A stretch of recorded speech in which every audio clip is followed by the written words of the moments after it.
Hi everyone, my name is Amal. I'm the founder of Daffodil Health. We provide services for children who have developmental delays and developmental conditions. We are India's first pediatric behavioral health platform. We are pioneering parent-mediated therapies in India, which means that we are upskilling the parent themselves to become the therapists for their child.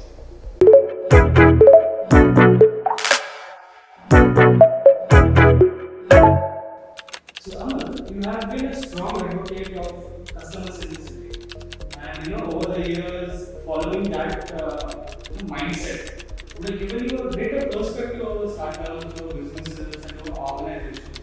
So how to center them, how to set up the operational processes so that the end result would be customer centric, and which basically makes customers' life happy rather than thinking from a perspective of making our lives happy. So what are your insights on it? So what have you learned over the years dabbling with so many startups and building Daffodil? Right, great question.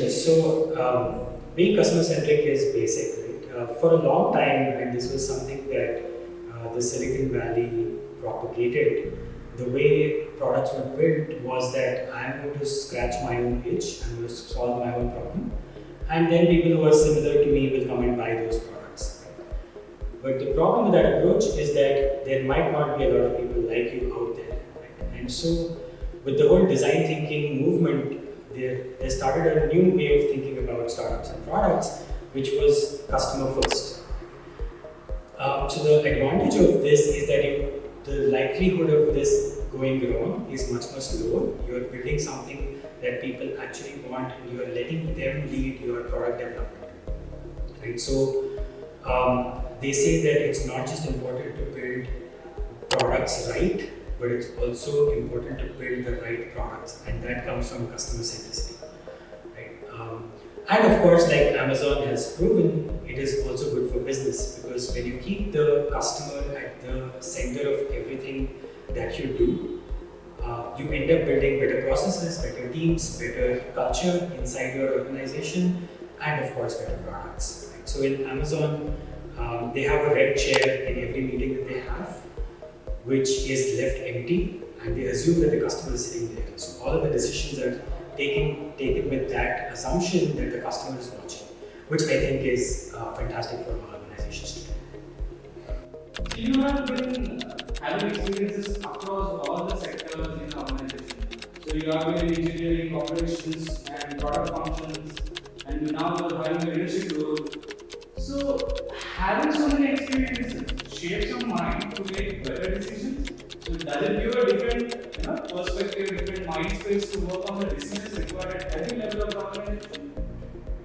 Yeah, absolutely. I think it definitely helps. So, as an entrepreneur, you are a generalist at the end of the day.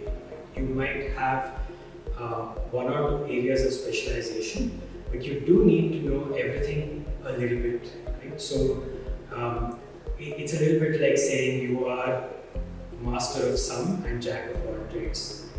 Now, how this helps is that one, you have a perspective on how things should be in every department of yours while you are building a team. Right? It helps you build a better teams, because you end up picking better people, because your expectation of what is the bar for someone to join the organization kind of goes up, because you have done it and you've been there yourself.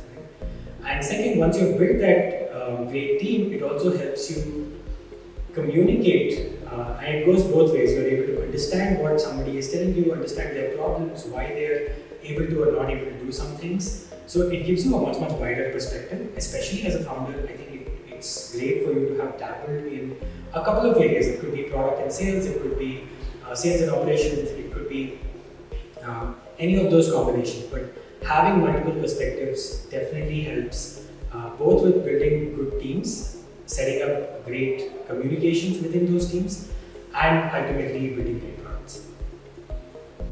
So last question, how was your experience with Deshpande Startups?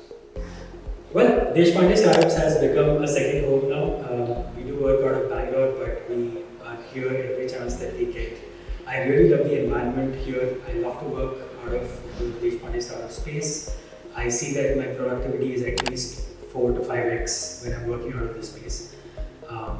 That's one. There's enough sort of, I think, encouragement and facilities, infrastructure, irrespective of whether you're building a hardware product, a software product, or you're in the services business, right? And especially if you're targeting the tier 2, tier 3 markets, I think this is the place to be. Right?